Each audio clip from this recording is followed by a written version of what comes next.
kasing gin. Sabi mo kasi wag na mag-inom. Huwag ka kasi bumili kasi ng gin. Bili mo na ng Ano ka ba, pagkain. adik ka ba, ma? Anong taon na yan? Sararat. 11. Ah, 11 na yan. Oh, imama ko 12. Tingnan mo. Ha? Tingnan mo. Ano? Ay, ay, ay, ang galing na butterfly. Singiseta chuta, tisar saruay. Tingnan mo. Ay, diba? Ikaw nga. Ang galing nga. Ikaw nga. Hindi ako marunong eh. Gusto mo palitan yung ulo. O, para pambili ka, pang grocery ka ulam. Bigyan mo yung mama ko. Oy, ito sa inyo na to. Bigyan mo na. Hindi, gusto ko ikaw magbigay. Ano ka? Bakit ayaw mo bigyan mama mo? Ah, ito para sa mama mo. O sige. Pambili ulam.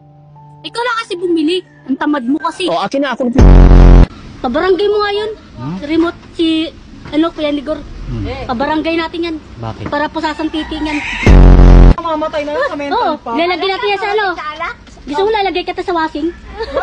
Yung papa ko nga sa rep eh. Yung papa ko nga sa rep eh. Diba yung papa natin sa rep? Ikaw, lagay kita sa washing ha. Lumos tayo doon, sama ka sa akin. Ano yung kanila ako bigyan eh? Kapakin mo kasi sila. Okay na. Oo.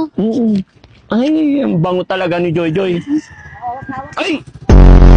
Jingle bell, tayo mo sa bell.